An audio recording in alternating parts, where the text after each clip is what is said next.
इस वक्त की बड़ी खबर के साथ 1 और 11 में शुरुआत करेंगे, जो कि मुंबई में हनुमान चालीसा विवाद को लेकर है। कई मोर्चों पर यह जंग जारी है। सांसद नवनीत राणा की बेल पर आज सुनवाई होगी तो उद्धव सरकार ने समझा दिया है कि घर में रहकर ही पाठ करें। ठाकरे ने यहां तक कहा कि हनुमान चालीसा के नाम पर दादागिरी नहीं चलेगी। बाला साहेब का नाम लेकर यह भी जता दिया कि उन्हें मालूम है कि इस हाल से कैसे निपटा जाए। उधर सांसद नवनीत राणा की बेल पर दोपहर बाद सुनवाई होगी, जिसमें उन्होंने कहा कि उनका इरादा नफरत फैलाने का नहीं था। गिरफ्तारी को भी गैर कानूनी ठहराया। राजद्रोह के मामले को भी उन्होंने चेतावनी दी है। संजय राउत ने दो टूक ये कहा कि घर में रहें और पाठ करें, वो भी निशाना साध रहे हैं। लेकिन अब आरोप और प्रत्यारोप का दौर चलता हुआ। जहां सांसद नवनीत की बेल याचिका पर सुनवाई, वहीं एफआईआर रद्द करने पर उन्हें झटका लगा। कोर्ट की तरफ से ये टिप्पणी की गई कि एक जनप्रतिनिधि की जिम्मेदारी होती है कि वो कुछ भी करे या कहे उससे पहले सोच ले कि कहीं उससे स्थितियां खराब ना हो। यही आरोप उन पर लगा। जिस तरीके से उन्होंने ये ऐलान किया कि वो मातोश्री के बाहर हनुमान चालीसा का पाठ करेंगे, जिसके बाद वहां कई कार्यकर्ता शिवसेना के पहुंच गए। वहां जब बवाल बढ़ा, उसके बाद अब नवनीत राणा की जब गिरफ्तारी हुई है तो अब देखिए किस तरीके से बयानबाजियां भी हो रही है। उधर ठाकरे कह रहे हैं हनुमान चालीसा अगर पढ़नी है तो आप अपने घर पर पढ़िए, दादागिरी नहीं चलेगी भी किसी भी कीमत पर। वहीं किरीट सोमैया की केस को चुनौती भी है। हनुमान चालीसा पर सख्त सरकार भी अब दिखती नजर आ रही है।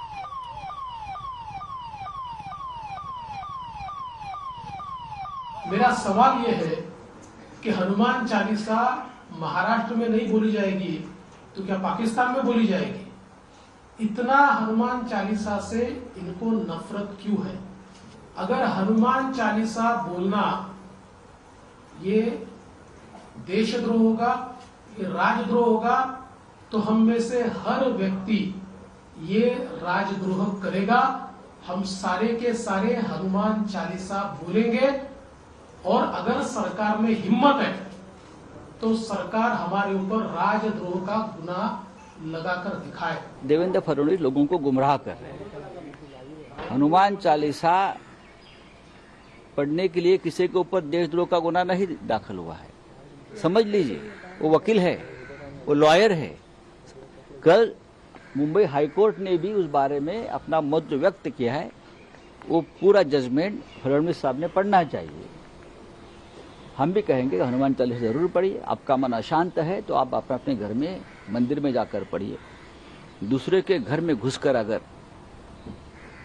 आप माहौल खराब करोगे हनुमान चालीसा के नाम पर, तो आपके ऊपर गुनाह दाखिल होगा।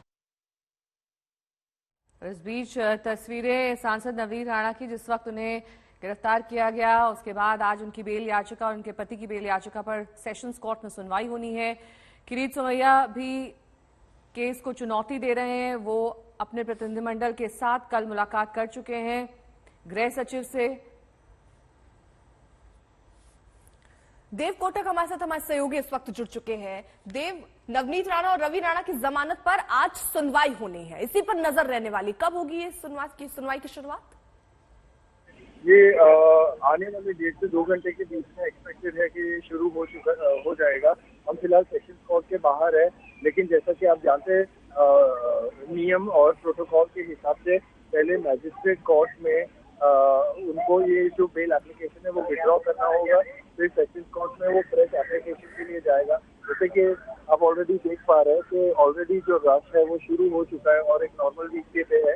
तो यहाँ हम एक्सपेक्ट कर रहे हैं कि काफी फ्रेश और पुलिस और वकील भी होंगे। एडवोकेट रिजवान मर्चेंट ऑलरेडी सुबह से काम कर ही रहे हैं कि मैजिस्ट्रेट कोर्ट में वो विड्रॉ कर ले और अभी कुछ ही पल में वो सेशंस कोर्ट भी पहुंच जाएंगे। ये इस तरह की जानकारी हमें मिली है।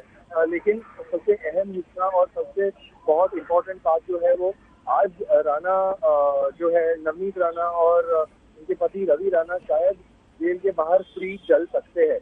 अगर आज जज ने मंजूर कर दी इनकी एप्लीकेशन तो इनको शायद बेल मिल सकती है, ऐसा हमें बताया जा रहा है। उनको और जुडिशियल कस्टडी में रहने की जरूरत नहीं पड़ेगी। देव, साथ ही जिस तरीके से अब उद्धव ठाकरे ने भी साफ कर दिया है कि इस तरीके की मनमानी नहीं चलेगी, हनुमान चालीसा पढ़ना है तो अपने घर में पढ़ें। ये आर पार की सियासी जंग शुरू हो गई है। ऐसे में अगर बेल याचिका पर सुनवाई खत्म होती है, उसके बाद किस तरीके के इंतजाम उस जेल के बाहर किए गए हैं जहां पर इस वक्त नवनीत राणा और उनके पति को रखा गया है? उसके बाहर जो नॉर्मल हाई सिक्योरिटी है वो तो मेंटेन की ही गई है, लेकिन हमें ऐसा बताया जा रहा है कि उनको शायद नहीं लाया जाएगा। पहले उनके एडवोकेट जो है रिजवान मर्चेंट, सिर्फ वो आएंगे और आज बहस करेंगे उनके क्लाइंट के बिहाफ में।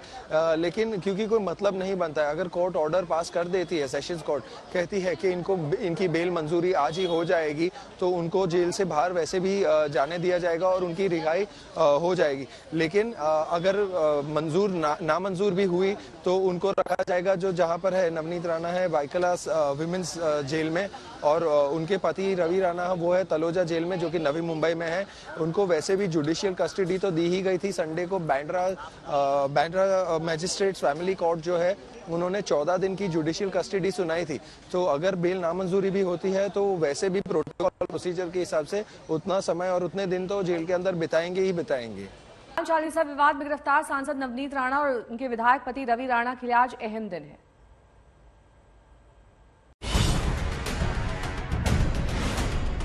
हमको फंसा है, हमारा फंसा लेना।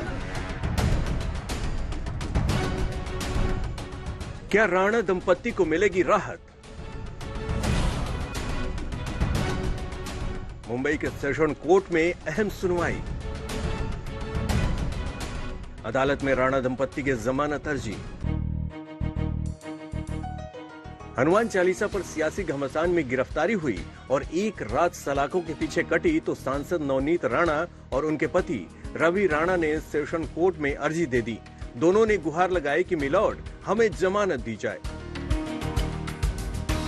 रविवार को राणा दंपत्ति ने मुंबई सेशन कोर्ट का रुख किया, जिस पर आज अदालत में सुनवाई होने जा रही है। राणा दंपत्ति ने सेशंस कोर्ट में दी गई जमानत याचिका में कहा कि राणा दंपत्ति का इरादा मातोश्री के पास हनुमान चालीसा पाठ कर नफरत बढ़ाने का नहीं था। उनका इरादा हिंसा भड़काने या सार्वजनिक अव्यवस्था फैलाने का नहीं था। हनुमान चालीसा के पाठ का ऐलान किसी को भड़काने के रूप में नहीं माना जा सकता। राणा दंपत्ति का कोई कदम राजद्रोह की धारा के तहत किया गया अपराध नहीं कहा जा सकता। गिरफ्तारी गैर कानूनी है, संवैधानिक अधिकारों के खिलाफ है। गिरफ्तारी से पहले पुलिस ने उन्हें नोटिस नहीं दिया।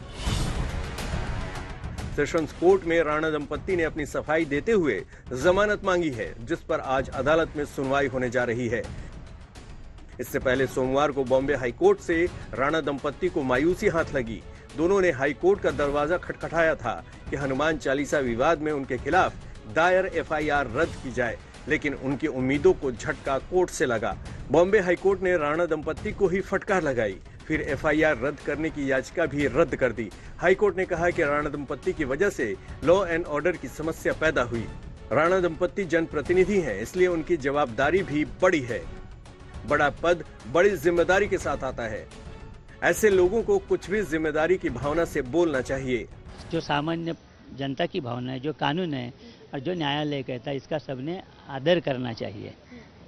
हमें भी मेरा कहना ऐसा है कि ये न्यायालय ने बताने की जरूरत नहीं थी और न्यायालय को ये बताना पड़ रहा है। और न्यायालय ने जो कहा कि when you have great powers you have great responsibilities also, ऐसा न्यायालय को कहना पड़ा है। एफआईआर रद्द करने की याचिका खारिज हुई तो राणा दंपत्ति के वकील ने भी अपना इरादा बता दिया। कह दिया कि हाईकोर्ट के फैसले के खिलाफ हुए सुप्रीम कोर्ट का दरवाजा खटखटाएंगे। The court is giving directions that 72 hours notice should be given to the petitioners, that is Navneet Kaur Rana and Ravi Kumar and Ravi Rana, in the event of police deciding any action under CR number 506 of 22. So now we will wait patiently for the police to give us the 72 hours notice. Once we get the notice under 72 hours, then we will decide what is supposed to be done. वैसे नवनीत राणा ने Lok Sabha speaker को भी चिट्ठी लिखी और बताया कि Mumbai police ने उनके साथ कैसा बर्ताव किया। उन्होंने आरोप लगाया कि 23 अप्रैल को रात भर मुझे पुलिस स्टेशन में रखा गया। पुलिस वालों ने मांगने पर पानी तक नहीं दिया। पुलिस वालों ने जाति सूचक टिप्पणी की। पुलिस वालों ने कहा कि जिस गिलास में वो पानी पीते हैं उसमें पानी नहीं दे सकते। पुलिस वालों ने रात भर प्यासा रखा। पुलिस कर्मियों ने मुझे बाथरूम तक नहीं जाने दिया। पुलिस वालों ने कहा कि नीच जातियां पुलिस वालों का बाथरूम इस्तेमाल नहीं कर सकते। पुलिस वालों ने गालियां दी। बुनियादी मानवाधिकारों से वंचित रखा गया। निर्दलीय सांसद की शिकायत पर फौरन लोकसभा सचिवालय ने महाराष्ट्र सरकार से रिपोर्ट मांग ली, जिसे आज ही सौंपा जाना है। मुंबई से विद्या और पंकज उपाध्याय के साथ आज तक ब्यूरो। महाराष्ट्र की सियासत में हनुमान चालीसा को लेकर बीजेपी और शिवसेना में ठन गई है। वैसे शुरुआत तो निर्दलीय सांसद नवनीत राणा के बयान से हुई, लेकिन सियासत इतनी तेजी से बदली कि उद्धव ठाकरे को चुप्पी तोड़नी पड़ी। आणि बांधताना सुद्धा तुम्ही लोकांसमोर झोळ्या पसरवलेल्या आहेत, मग तुमचं हिंदुत्व आहे कुठे? आणि शिवसेना प्रमुखांनी जे आम्हाला हिंदुत्व शिकवलेलं आहे ते हेच हिंदुत्व आहे। त्यांनी जे सांगितलं, अजूनही शिवसैनिकांकडे जे बसलेत त्यांनी प्रत्यक्ष ती सभा पाहिलेली आहे। शिवसेना प्रमुखांचं हिंदुत्व हेच आहे, त्यांनी सांगितलं होतं।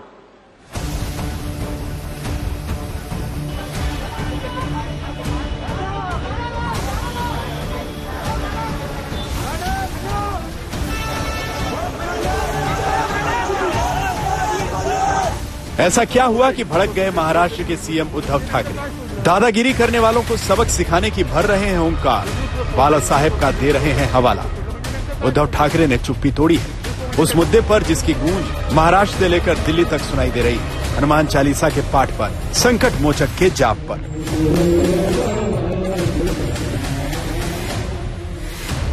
अमरावती से निर्दलीय सांसद नवनीत राणा और उनके विधायक पति ने मुंबई में मातोश्री के बाहर जाकर हनुमान चालीसा का पाठ करने की जिद ठानी थी। उनकी जिद तो पूरी नहीं हुई, उल्टे राणा दंपति जेल पहुंच गए। लेकिन महाराष्ट्र की सियासत में अब भी सियासी संकट बरकरार है, जिस पर उद्धव को गुस्सा आया और उन्होंने जो कहा उसे आप खुद सुनिए। हिंदुत्व सोडलं, शिवसेनेने हिंदुत्व सोडलं म्हणजे नेमकं काय सोडलं? हिंदुत्व म्हणजे काय धोतर आहे का हो? हे घातलं, नेसलं आणि सोडलं, हे असे नाहीये। एक मुद्दा मी मुद्दामून सांगेन। बड़ी खबर आपको बता दें, सांसद नवनीत राणा और उनके पति की बेल याचिका पर सुनवाई सेशंस कोर्ट में शुरू हो गई है। जमानत अर्जी पर आज सुनवाई होनी थी, जो शुरू हो चुकी है। कुछ देर बाद इस सुनवाई पर फैसला आ सकता है। जमानत की अर्जी सांसद नवनीत राणा और उनके पति रवि राणा ने लगाई है। सेशंस कोर्ट में इसकी सुनवाई चल रही है। बेल की याचिका पर यह सुनवाई आज होनी है।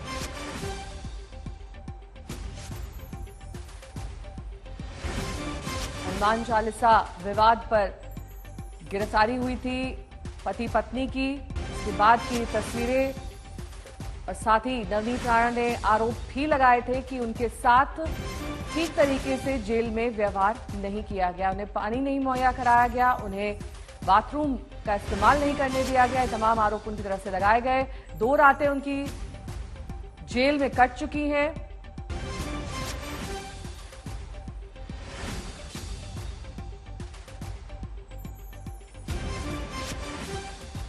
अब उनकी जमानत पर आज फैसला होना है, क्योंकि अर्जी दी गई है सेशंस कोर्ट में, जिस पर सुनवाई शुरू हो चुकी है।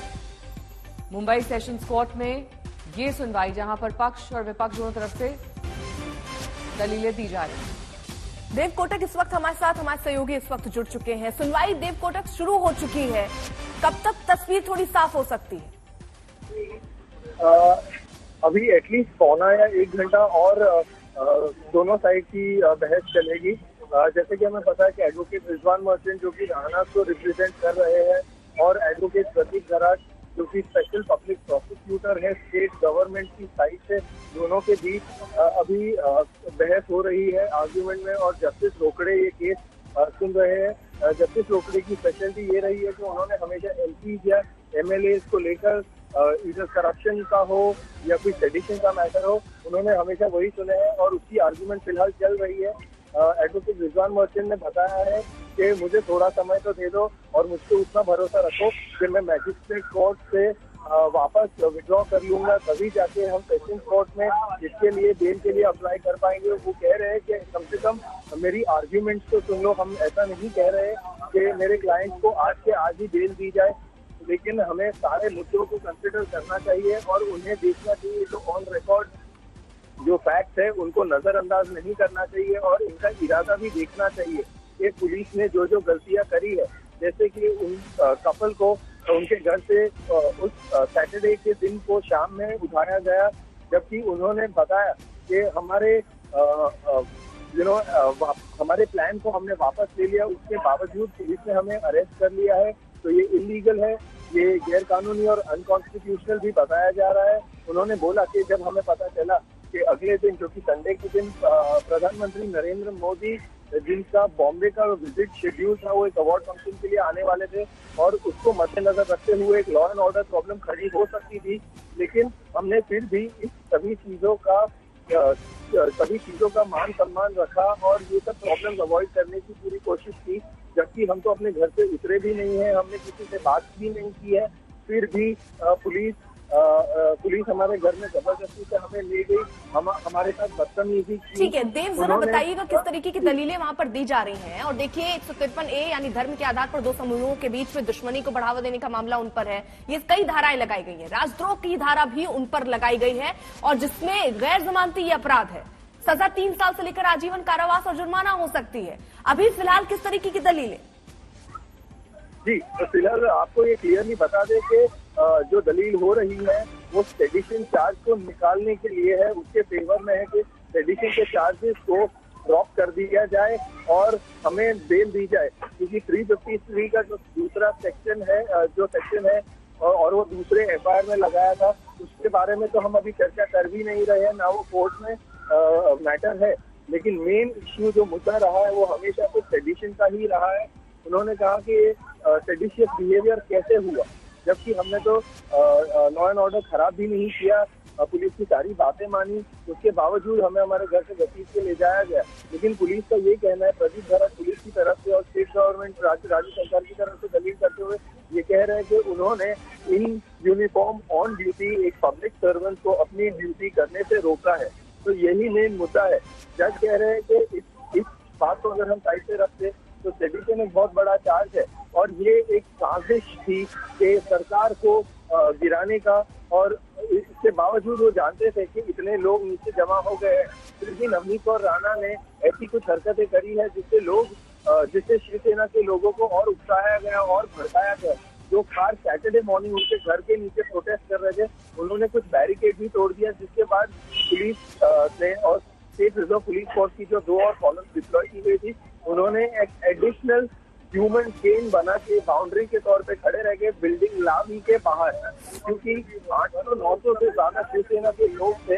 उनको भी कुछ लोगों को हमें बताया गया कि अरेस्ट किया था, लेकिन टेबल जमानत जो कहते हैं टेबल बेल मिल गई, उसमें से वो शिवसेना को सपोर्ट करने वाले एक बड़े नेता भी थे और पूर्व मेयर जो कि विश्वनाथ महादेवर बताए जा रहे हैं, लेकिन उनको छोड़ दिया गया एक वार्निंग के बावजूद। लेकिन पुलिस का ये कहना है कि ये जो राणा दंपति कपल है, उनको 149 का क्रिमिनल प्रोसीजर कोड के तहत नोटिस सर्व करने के बावजूद भी वो लोग नहीं रुके और ऐसी हरकतों में इंडल्ज करते रहे जिससे स्टेट का लॉ एंड ऑर्डर मशीनरी खराब हो सकता है और सरकार गिरने की नौबत भी आ सकती थी। इसी बात का ऑब्जेक्शन दिया है उद्धव ठाकरे और काफी सारे सेना के वरिष्ठ नेताओं। ठीक है, लौटूंगी मैं आपके पास। इस बीच एक बार फिर से इस बड़ी खबर का रुख करेंगे। नवनीत राणा और उनके पति रवि राणा की बेल अर्जी पर मुंबई के सेशंस कोर्ट में सुनवाई चल रही है। ये सुनवाई अब शुरू हो चुकी है, जिसमें पक्ष और विपक्ष दोनों तरफ से दलीलें दी जा रही हैं। MP MLA की स्पेशल कोर्ट में सुनवाई हो रही है। हालांकि दोनों, नवनीत राणा और उनके पति, कोर्ट में नहीं मौजूद हैं, वो जेल में बंद है, लेकिन उनके जो रिप्रेजेंटेटिव वकील है वो वहां पर पहुंच चुके हैं। दरअसल ये पूरा मामला हनुमान चालीसा के विवाद को लेकर शुरू हुआ। उसके बाद उद्धव ठाकरे ने कल ये साफ कर दिया कि अगर हनुमान चालीसा पढ़ना है तो अपने घर में पढ़ना चाहिए। नवनीत राणा ने कहा कि मातोश्री के बाहर हनुमान चालीसा पढ़ेंगे, माहौल खराब करने की कोई मंशा नहीं थी। वहीं उद्धव ठाकरे इल्जाम लगा रहे हैं कुछ लोग माहौल बिगाड़ना चाहते हैं। उद्धव ठाकरे का यह भी कहना है कि दादागिरी करेंगे तो इसे तोड़ने वाला क्या सबक पाता है, ये बाला साहब ने सिखाया है। तो कुल मिलाकर देखिए, अब बयानबाजियों का दौर भी तेज है, लेकिन जो धाराएं उन पर लगी हैं, राजद्रोह का मामला नवनीत राणा और उनके पति पर लगा है, उस हिसाब से कोर्ट का फैसला क्या होता है, क्योंकि बॉम्बे हाई कोर्ट ने इससे पहले आपको बता दें फटकार लगाई और ये कह दिया कि एक जनप्रतिनिधि की जिम्मेदारियां बनती है, अगर वो कुछ कहता या करता है तो जिम्मेदारी के साथ करना चाहिए। उस पर फटकार लगी थी, राहत भी नहीं मिली थी, लेकिन अब सेशन कोर्ट में आज जमानत की अर्जी पर ये अपील हो रही है। देव लगातार हमारे साथ मौजूद है। देव, कई धाराएं देखिए इनमें जोड़ी गई हैं जब ये गिरफ्तारी हुई है। राष्ट्रद्रोह का भी जिसमें मामला है, क्या आज जब सुनवाई हो रही है तो इस मामले पर भी हो रही है या किन किन धाराओं पर यहाँ पर सुनवाई शुरू है और जमानत की कितनी संभावना दिखती है? जी, पहले तो आपका पहला सवाल जो आपने पूछा कि 2 मेन सेक्शन लगे हैं, 2 एफआईआर फाइल हुए हैं। पहली एफआईआर में राजद्रोह का मामला दर्ज हुआ है और वो सेक्शन को ऐड किया गया था, और दूसरे एफआईआर में 353 इंडियन पिनल कोड के तहत जो सेक्शन होता है, जिसमें होता है कि तुमने एक पब्लिक सर्वेंट को रोका और ऑन ड्यूटी उन्हें असॉल्ट करने की और अपनी ड्यूटी करने से रोकने का प्रयत्न किया है। लेकिन दूसरे एफआईआर का जो 353 का मुद्दा है, इसकी दलील तो हो भी नहीं रही है, लेकिन जो राजद्रोह का मामला है वो ही परस्यू किया जाएगा। जहां तक बेल मिलने का सवाल उठता है, आज हमें थोड़ी ही देर में, पौने से 1 घंटे के बीच में का सवाल उठता है आज और जो एडवोकेट रिजवान मर्चेंट है, जो राणा के लिए अफेयर हो रहे हैं, दोनों के बीच में दलीलें अभी जोरों शोरों से शुरू है। दोनों ने प्रूफ भी दिया है, दोनों ने कहा है कि इस तरह की स्टेटमेंट दोनों की साइड से बनाई गई थी, लेकिन जो जज रोकड़े हैं फिलहाल सुन रहे हैं, एक निर्णय ले उससे पहले वो दोनों की दलीलें सुनना चाहते हैं। लेकिन यहाँ मेन मुद्दा ये है, आपको बता दें क्यों कि जज ने कहा है कि आप एडवोकेट रिजवान मर्चेंट को कहते हुए ये कहा कि आप पहले तो मैजिस्ट्रेट कोर्ट में से, जो बैंड्रा मैजिस्ट्रेट कोर्ट में संडे जिसकी सुनवाई थी, उसको पहले उस मैटर को विड्रॉ कर लीजिए। लेकिन रिजवान मर्चेंट ने कहा सर उतना तो भरोसा रखिए हम पर, हम थोड़े समय में, आपको पता है कि वही करने वाले हैं, लेकिन आज हम बेल के लिए अप्लाई करने वाले हैं, उसके लिए हमें काफी समय नहीं मिला बाकी की फॉर्मेलिटीज निपटाने के लिए, तो प्लीज हमें कृपया करके थोड़ा समय आप दे दें। और उसी दौरान वो तय करेंगे कि राजद्रोह का जो मामला है, जिसने राणा दंपति को अंदर जेल के अंदर रखा है और 14 दिन की जुडिशियल कस्टडी भी सुनाई गई थी, कि वो खारिज कर दी जाए और उन्हें बाहर चलने का एक फ्री मौका दिया जाए। ठीक है, लौटेंगे आपके पास देव, तमाम जानकारी आपसे लेंगे, लेकिन इस बीच सरगर्मी तेज है। देशद्रोह का आरोप हटाए जाने की अपील यहां पर की गई है। नवनीत राणा, उनके पति का साफ तौर पर यह कहना है कि देशद्रोह का मामला उन पर नहीं बनता है, हनुमान चालीसा का पाठ ही तो किया था, इस पर देशद्रोह की धाराएं कैसे लगाई जा सकती हैं। सेशंस कोर्ट में इसी को लेकर जमानत अर्जी दाखिल की गई है, यही आधार बनाया गया है जमानत की अपील का। बार बार दोनों की तरफ से ये दलील दी गई कि आखिरकार हनुमान चालीसा कहना क्यों गलत है, क्यों ये देशद्रोह के तहत मामला दर्ज किया गया है। हालांकि शिकायतें पुलिस के व्यवहार को लेकर भी की गई हैं। नवनीत राणा ने ये साफ किया कि उनके साथ ठीक तरीके से व्यवहार पुलिस बल ने नहीं किया।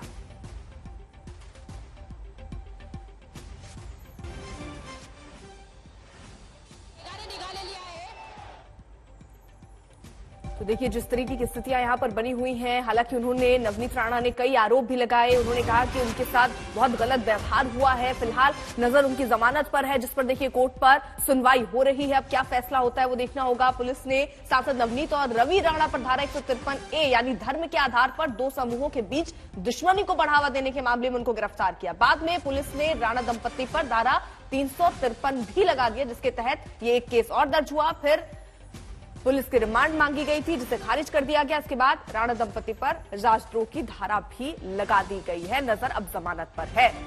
देव लगातार हमारे साथ मौजूद है। देव, अगर कुछ अपडेट मिल पा रही हो, कोर्ट में किस तरीके की दलीलें दी जा रही है, तो अपडेट कीजिए।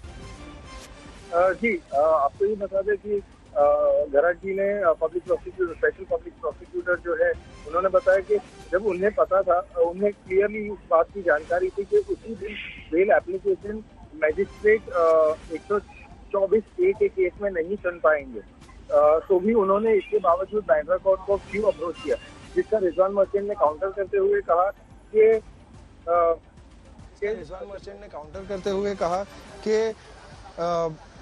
कि जब मैजिस्ट्रेट कोर्ट को पता था कि उनके पास अथॉरिटी नहीं है। ठीक है, बड़ी खबर इस वक्त आ रही है। नवनीत राणा की बेल पर अब 29 अप्रैल को सुनवाई होगी। तो फिलहाल सुनवाई शुरू, इसके बाद नवनीत राणा की बेल पर अब 29 अप्रैल को अगली सुनवाई की तारीख दी गई है कोर्ट की तरफ से। यानी एक तरीके से आज कोई फौरी तौर पर राहत नहीं मिलती हुई 29 अप्रैल को अब सुनवाई आगे की होगी। यानी देव, अब फौरी तौर पर राहत तो नहीं मिली, 29 अप्रैल को सुनवाई होगी इस पर।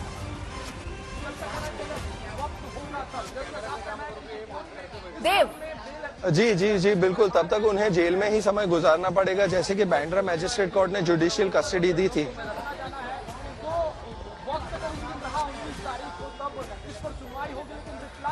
तो 14 दिन का जो पूरा समय समाप्त नहीं हो जाता और 29 तारीख को फिर से इनकी दलीलें होगी दोनों साइड की, और तब निर्णय लिया जाएगा कि इन्हें बेल दे या ना दे। तो फिलहाल अभी मुश्किलें कम होती हुई नजर नहीं आ रही नवनीत राणा की बेल पर। 29 अप्रैल को अब सुनवाई होनी है, इस पर नजर रहेगी, क्योंकि आज ही वो उम्मीद कर रही होंगी कि उनको कोर्ट से कोई फैसला राहत मिल जाए, क्योंकि इससे पहले बॉम्बे हाईकोर्ट से भी झटका लगा था, जब ये साफ तौर पर कह दिया गया है कि जनप्रतिनिधि की जिम्मेदारी आम लोगों से ज्यादा होती है। अगर वो कहते हैं, कुछ करते हैं, तो उस पर उन्हें नजर रखनी चाहिए। आपको बता दें पूरा विवाद जल्दी से, वो भी आपको बताएं, जल्दी से अपडेट देव से ले ले। देव, कुछ और अपडेट अगर आपके पास आ रहे हो, कोर्ट से अगर वकील निकल रहे हो, उनसे भी कोशिश कीजिए, बात करिए।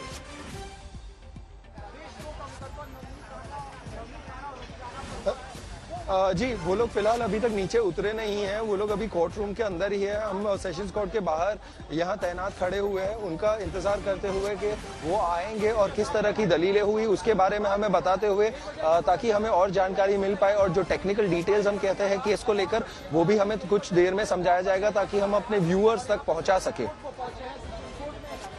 साथ ही देव, एक फौरी राहत तो यहाँ नहीं मिली है, कुछ और रातें दोनों को जेल के अंदर बितानी पड़ेगी। जाहिर तौर पर और बयानबाजियां अब होंगी आने वाले वक्त में पॉलिटिकल पार्टीज की ओर से, क्योंकि ये कहा जा रहा है कि जिस तरीके से दोनों नवनीत राणा उनके पति ने हनुमान चालीसा का पाठ किया, वो दरअसल धार्मिक सौहार्द बिगाड़ने की कोशिश थी। ये इल्जाम सीधे तौर पर उद्धव ठाकरे ने भी उन पर लगाया, और अब जब इस तरीके से आगे सुनवाई टल गई है, ये मामला और ज्यादा तूल पकड़ सकता है।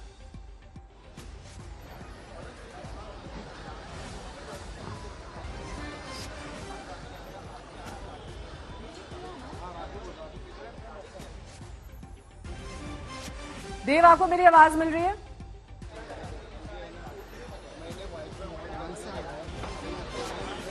जी, आप अपना क्वेश्चन, यहाँ काफी आवाज है और सुनाई नहीं दिया, आप एक और बार अगर अपना क्वेश्चन प्लीज जल्दी से बता पाएंगे? देव, ये सवाल था मेरा आपसे कि जिस तरीके से अब सुनवाई टल गई है, 29 अप्रैल को अब सुनवाई होनी है, जाहिर तौर पर ये मामला और ज्यादा सियासी तूल पकड़ेगा, क्योंकि अगर ये दोनों की अर्जी पर मंजूरी हो जाती, दोनों बाहर आ जाते, तो एक बार फिर से बयानों का सिलसिला शुरू होता पक्ष और विपक्ष की ओर से, जैसा कि हमने कल देखा था। अब जब सुनवाई टल गई है तो मामला और ज्यादा गर्मा सकता है।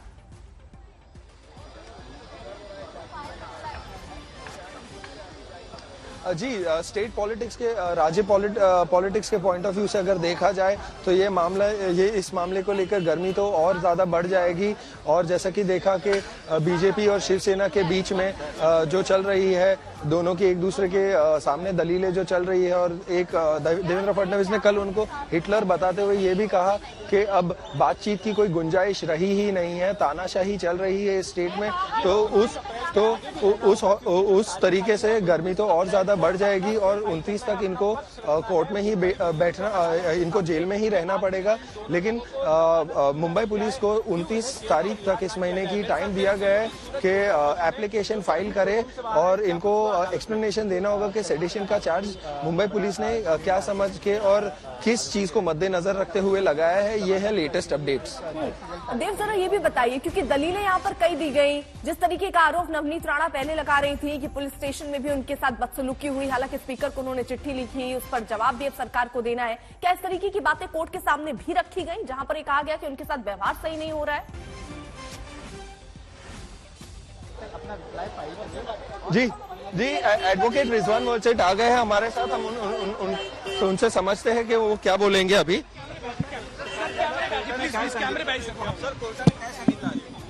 एक मिनट से सबको आ जाने दीजिए। रिजवान मर्चेंट बात कर रहे हैं, Hussain Rizwan merchant. Public prosecutor साहब की रिक्वेस्ट के ऊपर बेल एप्लीकेशन की रिप्लाई के लिए कोर्ट ने 29 तारीख को ठहराया है, क्योंकि कई बेल एप्लीकेशंस कोर्ट के पास 2021 की पेंडिंग है, तो ड्यूरिंग पेंडेंसी सही नहीं है कि हम हमारी बेल एप्लीकेशन पुश करें।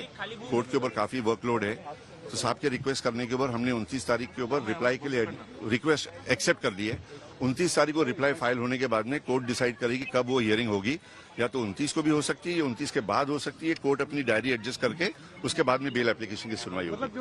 उसके अलावा वो राहत मिली नहीं, वो तो हर एक आदमी कुछ न कुछ सुनील चाहता है कि राहत मिले। जरूरी नहीं है कि हर एक मैटर में राहत मिले। कभी कभार देर आए दुरुस्त आए, कभी कभार देर से राहत जो मिलती है वो और बेहतर होती है। So I will prefer waiting. Lower court से विड्रॉल ऑर्डर आ गया। लोअर कोर्ट से विड्रॉ करने के लिए मेरे जूनियर कोर्ट में बैठे हैं, एप्लीकेशन कर चुके हैं। जैसे विड्रॉ हो जाएगी वो विड्रॉल की प्रोसेस जो है वो हम आज कोर्ट में फाइल कर देंगे। सरकारी वकील ने कहा कि 124 है, आपको उस दिन भी पता था, उसके बावजूद आपने उस कोर्ट में अभी जाने दो। अभी सरकारी वकील हमारे दोस्त हैं, हम उनसे लड़ना नहीं चाहते। हम कोर्ट में मेरिट्स के ऊपर उनसे लड़ेंगे। हेलो। तो फिलहाल नवनीत राणा को सेशन कोर्ट से राहत नहीं मिली है। बड़ी खबर इस वक्त की आपको बता दें, राहत की उम्मीद जरूर कर रही होंगी, लेकिन वो राहत नहीं मिली और अब बेल पर 29 अप्रैल को सुनवाई होनी। पुतिन के प्लान से दुनिया भर में हड़कंप है। दुनिया यूक्रेन को बचाने में लगी है। बड़े नेता कीव पहुंच रहे हैं। कल अमेरिकी विदेश मंत्री और रक्षा मंत्री भी कीव के दौरे पर पहुंचे।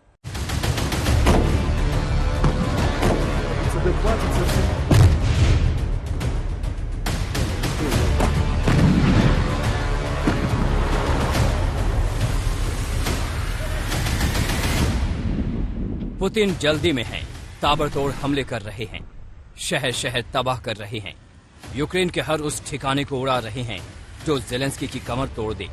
60 दिनों में रूस ने 500 से ज्यादा बमबारी की। कल तक जो शहर आबाद था अब बर्बाद है। कल तक जहां जिंदगी खिलखिलाती थी वहां मुर्दनी छाई है। यूक्रेन के हर बड़े शहर खंडहर हैं।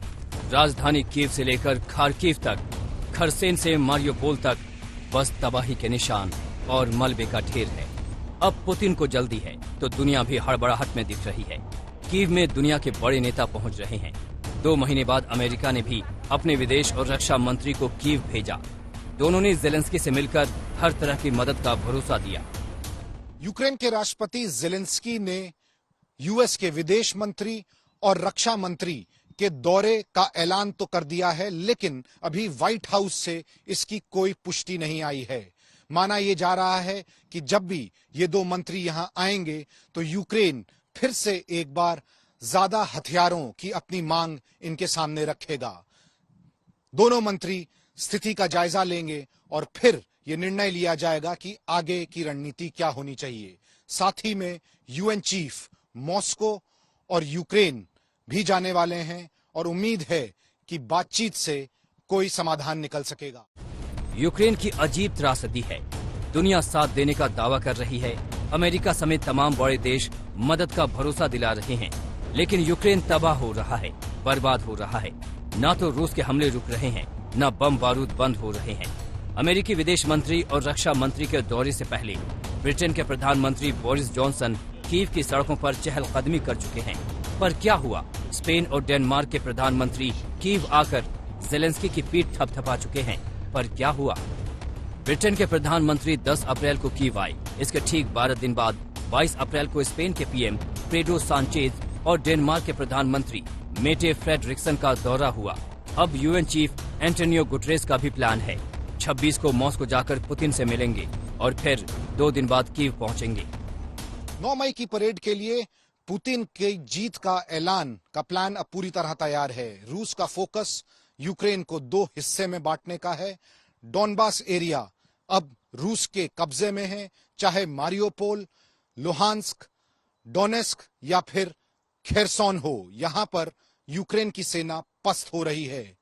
अगर ब्रिटिश खुफिया एजेंसी की माने तो खेरसोन में रूस पूरी कोशिश कर रहा है कि जनमत संग्रह कराए ताकि कि उसको आजाद कराया जा सके। दुनिया के पावरफुल नेताओं का मैदानी जंग में आने का बड़ा संकेत भी है। अब दुनिया भी जानती है कि जंग खत्म हो, झुकने झुकाने का कोई नतीजा नहीं निकल रहा। यूक्रेन को हथियारों की खेप आने से रूस को कोई फर्क नहीं पड़ा। पाबंदी से भी पुतिन के हौसले पस्त नहीं हुए। रूस भी हमले पर हमले किए जा रहा है, लेकिन जंग में मनमाफिक कामयाबी नहीं मिल रही है। नुकसान दोनों का है। तो क्या दोनों बीच का रास्ता तलाश रहे हैं ताकि अपनी अपनी जीत बताकर बम बारूद बंद कर सके? सवाल है कि ये कैसे हो। गुटरेस का मॉस्को जाना यूक्रेन को रास नहीं आ रहा है। ज़ेलेंस्की के सलाहकार ने साफ बता दिया कि यूक्रेन की ओर से बात करने वाले वो होते कौन हैं। ये अकड़ तब है जब यूक्रेन तबाह है, सड़कों पर लाशें बिखरी हैं, लोग बंकरों में दुबके हैं। कब मिसाइलें बरस पड़े किसी को नहीं पता। लगातार बजते सायरन लोगों को डरा रहे हैं। 61वें दिन भी यूक्रेनी शहरों पर रूस का कहर जारी है। खार्किव में रूसी हवाई हमले में 2 नागरिकों की मौत हो गई, जबकि 14 जख्मी हो गए। ओडिशा में रूसी मिसाइल अटैक में 10 लोग जख्मी हो गए हैं। पोल्टावा के कई अहम ठिकानों को रूस ने निशाना बनाया है। फिर कैसे उम्मीद करें कि नेताओं के दौरे से शांति लौटेगी, जंग बंद हो जाएगी। मॉस्को से गीता मोहन, खेरसन से मौसमी सिंह और कीव से राजेश पवार और अभिषेक भल्ला के साथ आज तक ब्यूरो।